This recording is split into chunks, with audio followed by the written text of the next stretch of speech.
Para pebisnis grosir ini ketika sebuah pabrik mengeluarkan produk baru, mereka akan mendapatkan akses utama.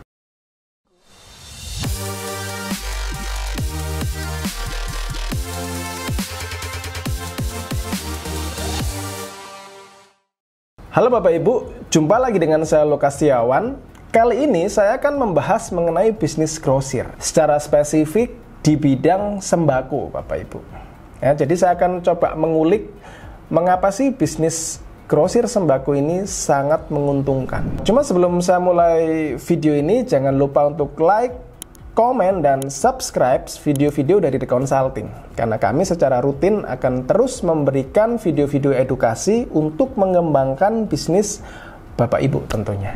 Dan kalau kita secara spesifik ke sembako Bapak Ibu, ya, jadi kalau sembako ini kan misalnya beras ya, produk-produk yang menjadi kebutuhan pokok ya, produk-produk yang menjadi kebutuhan pokok masyarakat, hampir dipastikan masyarakat pasti akan beli kan gitu ya. Ini jadi salah satu alasan kenapa sih kok bisnis sembako ini sangat menguntungkan seperti itu.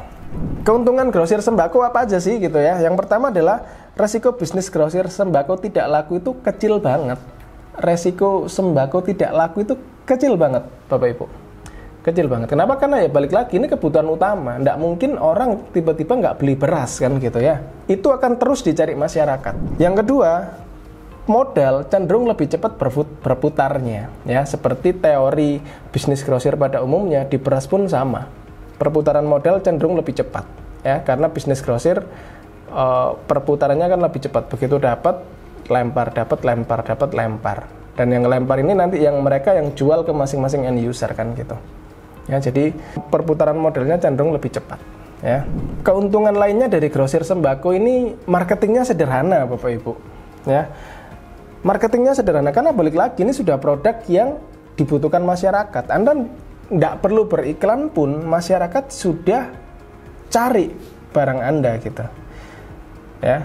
Jadi Anda tanpa iklan beras itu akan dicari dengan sendirinya ya. Jadi kelebihannya bisnis grosir sembako, dia nggak perlu promosi ya. Target konsumen bisnis sembako ini cukup beragam Bapak Ibu ya. Jadi beragam, ada yang industri rumah tangga, ada yang untuk jualan ya. Maka Anda sebagai bisnis grosir, Anda tinggal cari market yang pengecar-pengecar yang di lokasi yang banyak toko, banyak warung misalnya, banyak rumah makan misalnya ya. Semakin lokasi Anda ramai ya, Anda akan diuntungkan dengan hal itu. Karena segmentasi konsumen Anda sudah terfokus di daerah itu gitu. Jadi segmentasinya lebih mudah ya untuk bisnis sembako. Bisnis grosir juga tidak membutuhkan persiapan yang rumit Bapak Ibu ya. Beda dengan bisnis yang lainnya, kalau sembako praktis paling Anda hanya butuh tempat ya sebagai penyimpanan barang, gudang lah. Jadi dan modal untuk apa? Modal untuk pengambilan barang ya itu sendiri. Jadi modal pengambilan barang dan modal tempat untuk penyimpanan barangnya, praktis hanya itu aja. Jadi itu alasan kenapa membuka bisnis grosir itu menguntungkan gitu ya, sangat potensial gitu. Jadi buat Anda yang mungkin lagi cari inspirasi bisnis gitu ya, mungkin Anda bisa menjadikan bisnis sembako ini jadi salah satu pertimbangan ya. Meskipun juga ada nih beberapa tantangan ya, misalnya ya, harga sembako cenderung naik turun Bapak Ibu ya, cenderung naik turun. Itu jadi salah satu challenge tersendiri ya. Artinya tidak bisa dipungkiri bisnis grosir sembako ini biasanya cuannya akan cenderung lebih tipis, tapi balik lagi mereka main di quantity. Nah, makanya perputarannya lebih cepat gitu. Cuman ya itu tadi, karena naik turun biasanya marginnya akan cenderung lebih tipis. Nah, itu challenge-nya.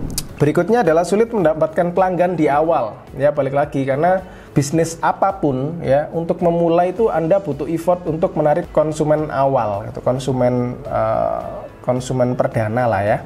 Konsumen awal-awal untuk membuat produk Anda dikenal. Nah, itu challenge-nya. Jadi di bisnis apapun, bukan hanya di grosir sembako sebenarnya, tapi di bisnis grosir sembako ini kan salah satu produk yang ini ya, bukan produk yang unik gitu, produk yang umum. Maka Anda harus punya strategi tersendiri untuk memperkenalkan barang Anda di konsumen ya. Entah itu dari sisi harga, dari sisi kemasan, dari sisi promosi dan lain sebagainya. Gitu ya. Jadi itu beberapa challenge, tantangan dari bisnis grosir, dan tentu lebih banyak keuntungannya ya dibandingkan dengan beberapa tantangan yang saya sebutkan ya. Jadi buat Anda yang lagi cari bisnis, lagi cari inspirasi bisnis grosir sembako bisa jadi salah satu yang Anda bisa pertimbangkan gitu ya. Mungkin itu dulu dari saya mengulik terkait bisnis grosir sembako, Bapak Ibu. Semoga bisa memberikan Anda insight, dan sampai jumpa di video selanjutnya.